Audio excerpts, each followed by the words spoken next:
Hello दोस्तों, scary nights with Piyush Kushwaha में आपका स्वागत है। और अब वक्त है डर की दुनिया में खो जाने का। मैं हूं आपका होस्ट पीयूष। आज मैं एक और मज़ेदार हॉरर स्टोरी लेकर आया हूं। तो सभी लोग अपने अपने हेडफोन लगाइए और खो जाइए अंधेरी दुनिया की कहानी में। मेरा नाम इफ़रा है। आज मैं आपको अपनी फैमिली के साथ घटी एक घटना के बारे में बताने जा रही हूँ। इन सब चीज़ों की शुरुआत होती है साल 1999 जनवरी से, जब मेरे दादा ने एक नया घर खरीदा था। उस समय तक मेरे पापा की शादी नहीं हुई थी, लेकिन उनकी सगाई हो चुकी थी। इससे पहले वे जिस घर में रहते थे, वहाँ मेरे दादा दादी, पापा, चाचा और बड़े पापा यानी ताऊ जी, ताई जी सभी एक ही घर में रहते थे। उस घर में सिर्फ 2 कमरे थे, इसलिए पापा की शादी के लिए दादा ने यह नया घर खरीदा, ताकि शादी के बाद पापा उस नए घर में रह सकें। यह घर हमारे पुराने घर से 15 मिनट की वॉकिंग डिस्टेंस पर था।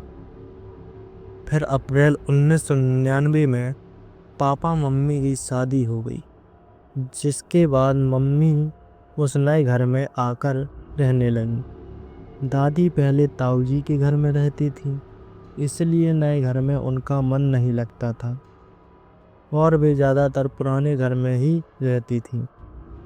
इधर पापा और दादा बगैर सुबह 11 बजे तक अपनी दुकान पर चले जाते थे और फिर रात 9 बजे तक घर वापस आते थे।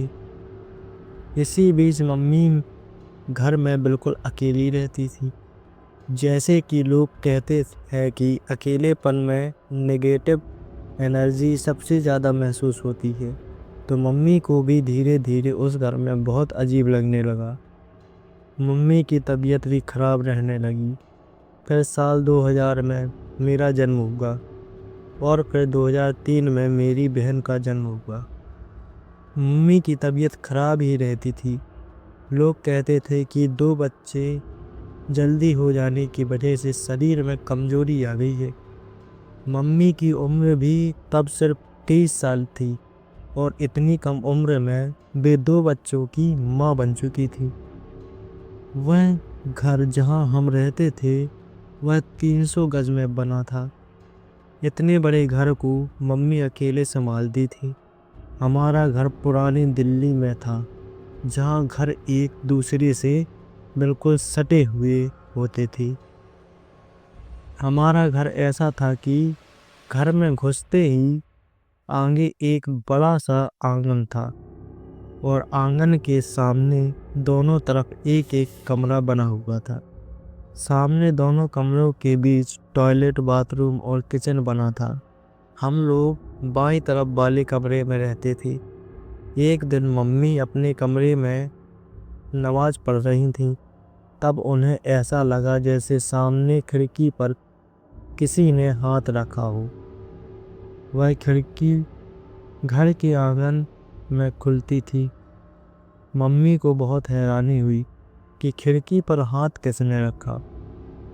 उन्होंने जल्दी से नमाज पूरी करके कमरे से बाहर आकर देखा, लेकिन बाहर कोई नहीं था। बाहर एक एंट्रेंस गेट और छत वाला गेट दोनों बंद थी। मतलब उन दरवाजों से वहां कोई आ नहीं सकता था। मम्मी बहुत घबरा गई और जल्दी से पापा को बुलाया, लेकिन पापा ने यह कहकर बात टाल दी कि तुम्हें जरूर कोई वहम हुआ होगा। कई महीनों तक ऐसा ही चलता रहा। मम्मी की तबीयत खराब ही रहती थी। फिर 2004 में मेरे चाचा की भी शादी हो गई। चाची का जो कमरा था वह हमारे कमरे के ऊपर बना था। हमारे सामने वाले कमरे में दादा दादी रहने लगी थे और उनके ऊपर की छत खाली थी। आंगन वाला इलाका भी पूरा खुला था, जहाँ से आसमान दिखाई देता था। लेकिन चाची कहती थी कि उनका उस तरफ मन नहीं लगता, इसलिए उनकी शादी के 6 महीने बाद दादा ने दूसरी तरफ वाली छत पर उनका कमरा बनवा दिया। उनका पुराना कमरा हमने स्टोर रूम बना लिया। इसी दौरान पापा के काम में बहुत बड़ा नुकसान हो गया और उन्हें अपना काम बंद करना पड़ा।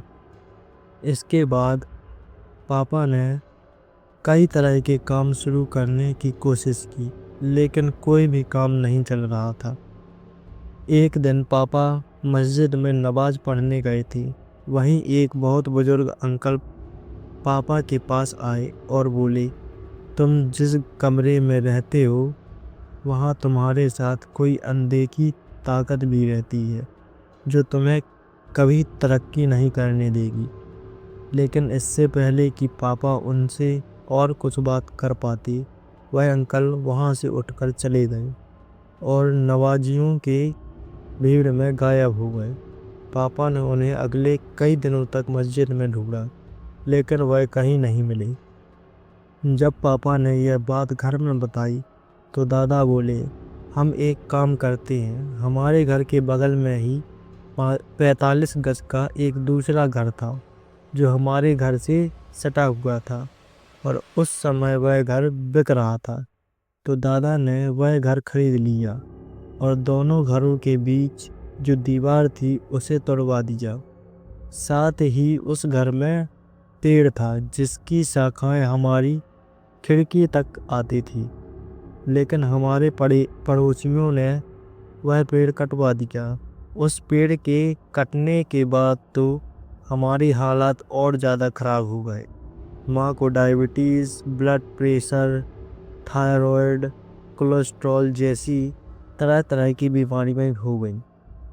पापा को भी ब्लड प्रेशर और गैस्ट्रिक समस्याएं रहने लगी थीं।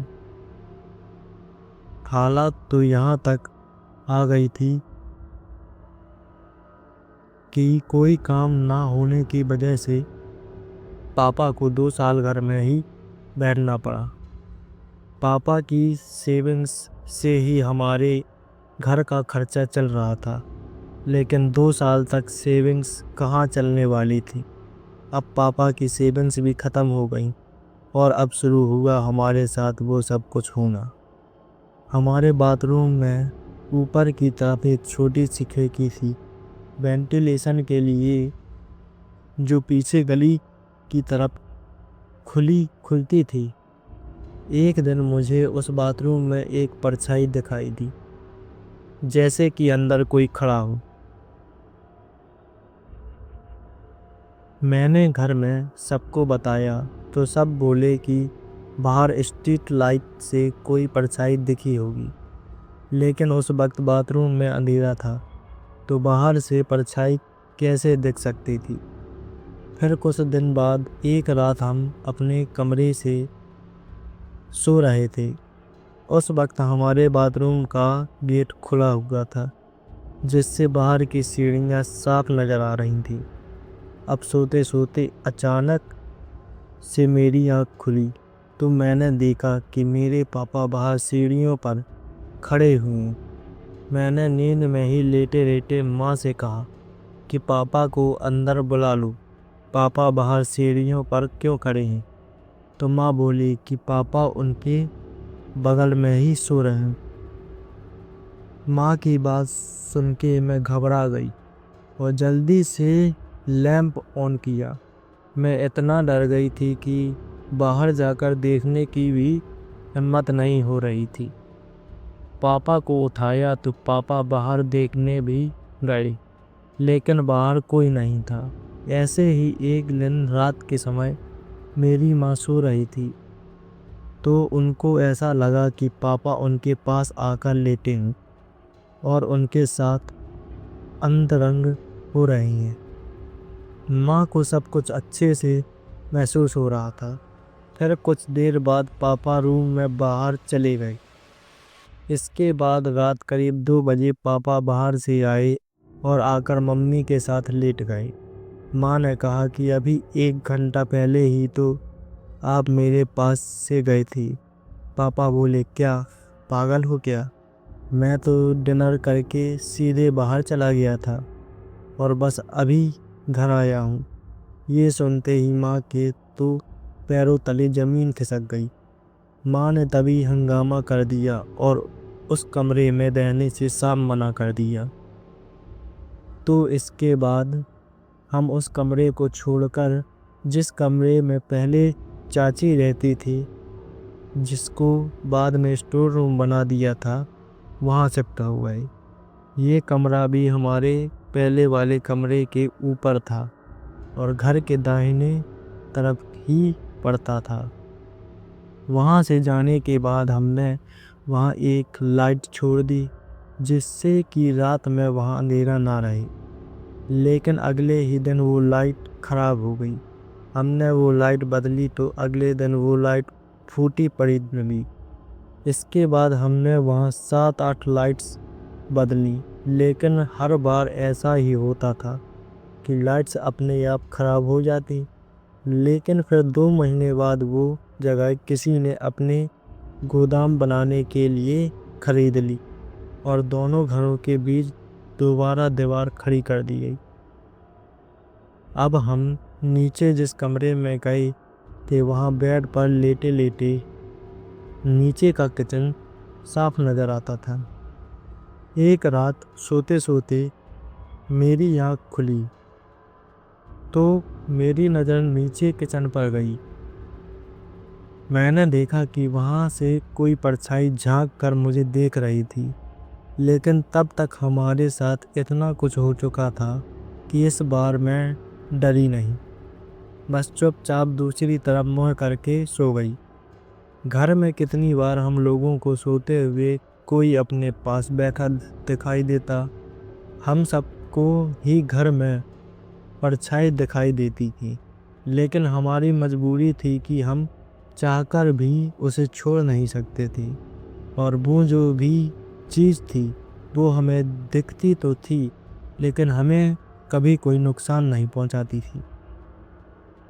जाने के लिए कहीं और कोई जगह भी नहीं थी, इसलिए हम वहीं रहते रहे।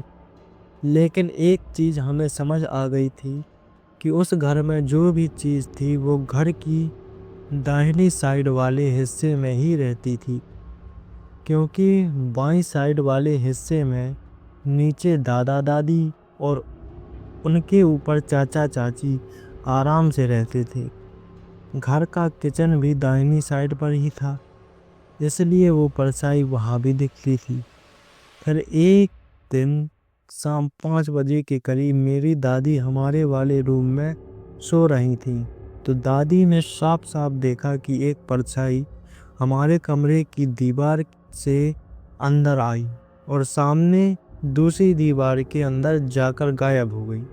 इसके बाद दादी ने फैसला किया कि वो घर मैं किसी मौलाना को बुलाकर चेक कराऊंगी। लेकिन जिस दिन मौलाना साहब आने वाले थे, उससे एक दिन पहले ही दादी की शुगर 1200 तक पहुंच गई और अगले ही दिन उनकी मौत हो गई। यह सब इत्तेफाक था या क्या, ये तो हमें नहीं पता, लेकिन दादी की अचानक मौत से सारे घर वाले इतने सदमे में थे कि मौलाना को बुलाने की बात सब भूल गए। इसके बाद अगले 2 महीनों तक सब कुछ ठीक रहा। फिर मेरी तबीयत खराब होने लगी। मुझे तेज़ बुखार और स्लीप पैरालिसिस होने लगा। एक बार तो मुझे लगातार 5-6 रातों तक स्लीप पैरालिसिस हुआ। ऐसा लगता जैसे कोई मेरा जोर से मुँह दबा रहा हो।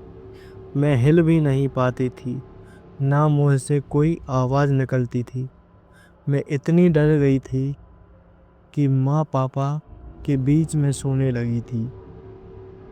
जैसे ही थोड़ी देर के लिए आँख लगती, फिर से स्लीप पैरालाइज हो जाता। फिर एक दिन मुझे सपने में अपनी मरी हुई दादी दिखाई दी। वो मुझसे बोली, तुम मेरे साथ चलो, मैं तुम्हें लेने आई हूँ।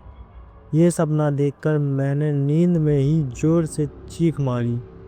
अब मुझे लगने लगा था कि मैं पक्का मरने वाली हूँ।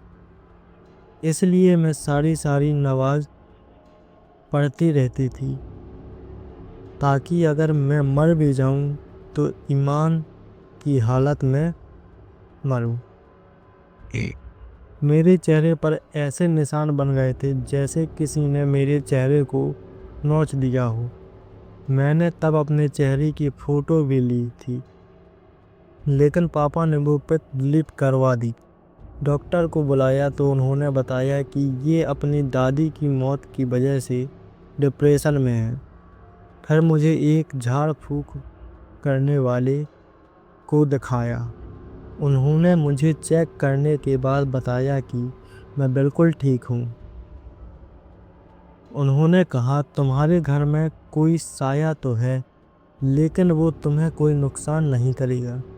3 महीने तक उन्होंने मुझे अपने पास इलाज के लिए बुलाया, जिसके बाद मैं बिल्कुल ठीक हो गई।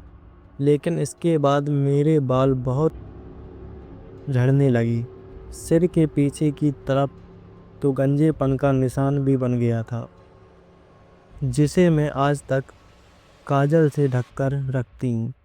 पहले मेरे बाल कमर तक आते थे, लेकिन अब मेरे बाल रूखे सूखे होकर गर्दन तक रह गए थे।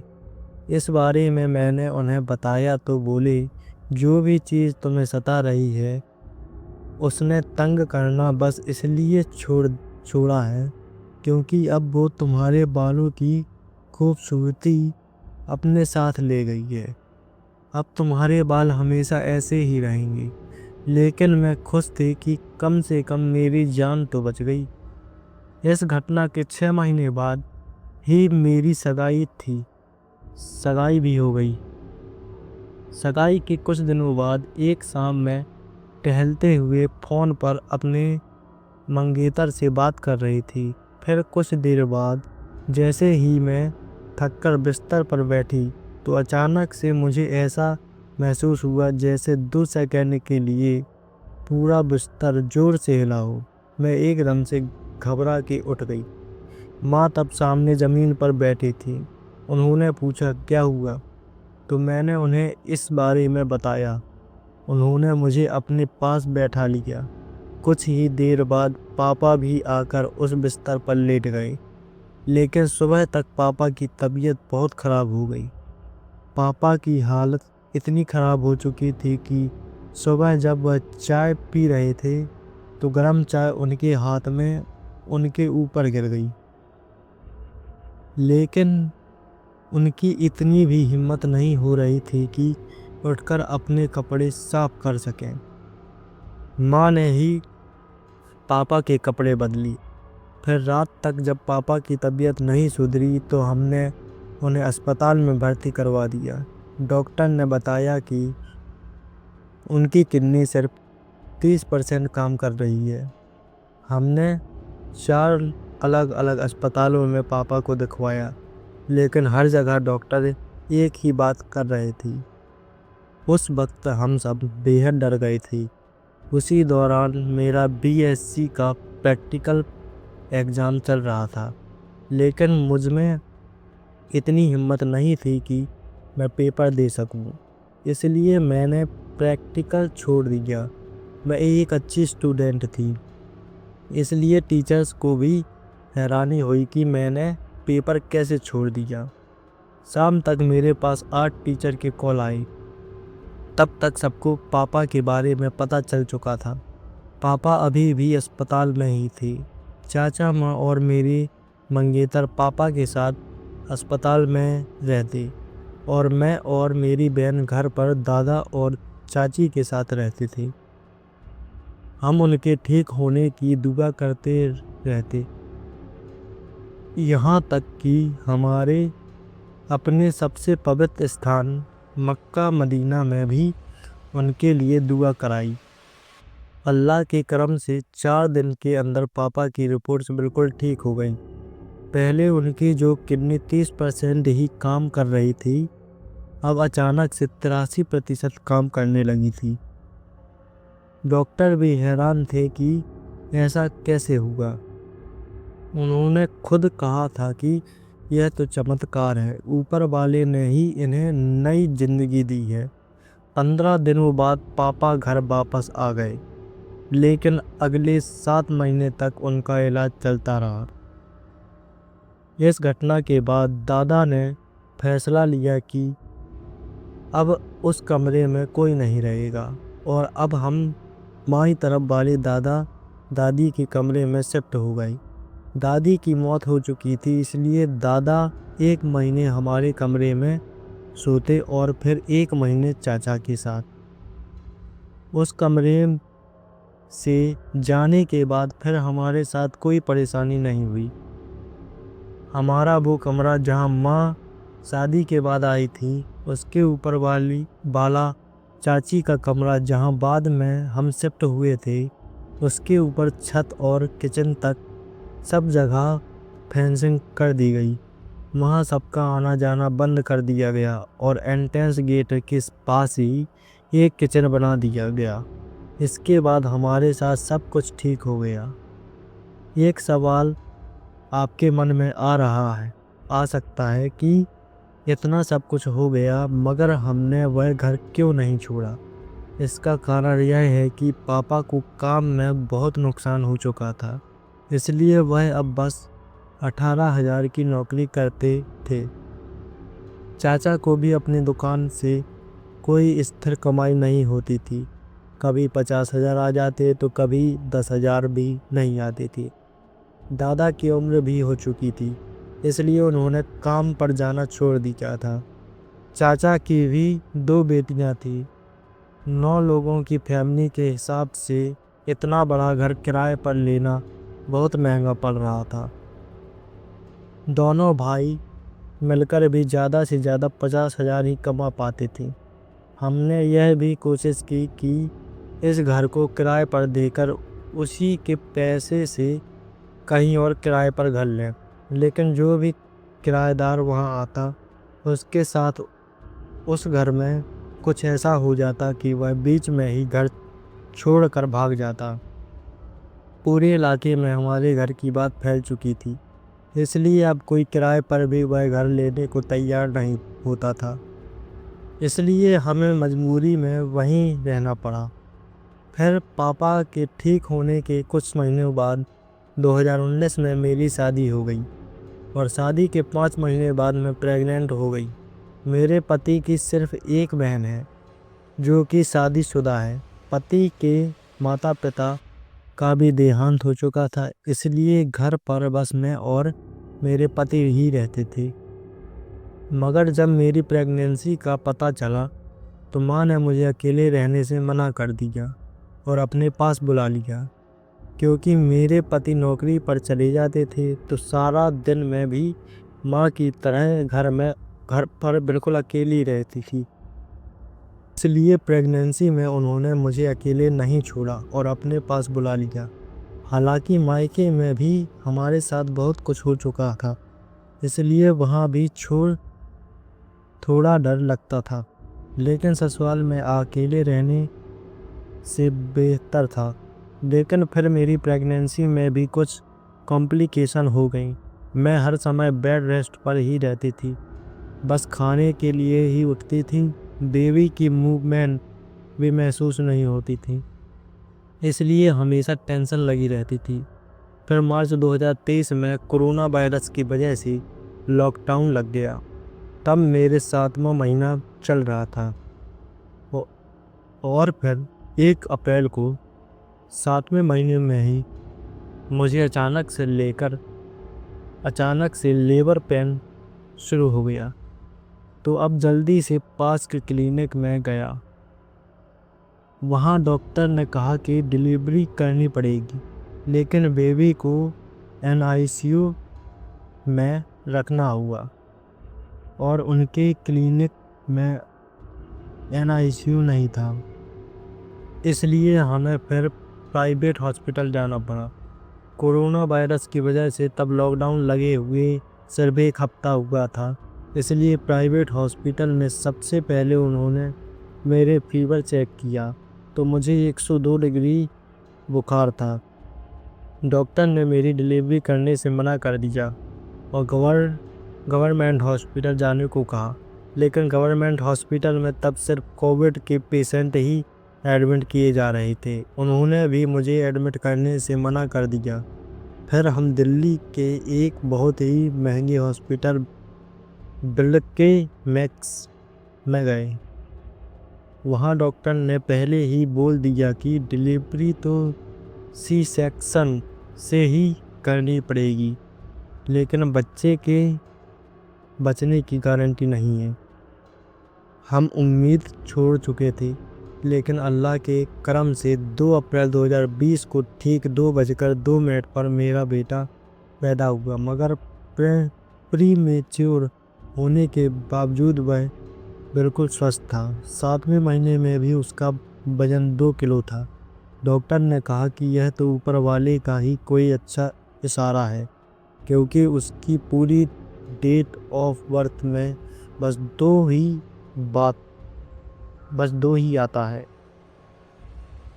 डिलीवरी के बाद मेरे पति मुझे सीधा मेरे ससुराल ले गए, क्योंकि उनको डर था कि मेरे मायके में रहने की वजह से ही यह सब हुआ है। उन्होंने मेरे माँ, पापा और मेरी बहन को भी लॉकडाउन खुलने तक अपने पास बुला लिया। मेरा बेटा 1 महीने तक NICU में रहा और फिर डॉक्टरों ने उसे मुझे दे दिया।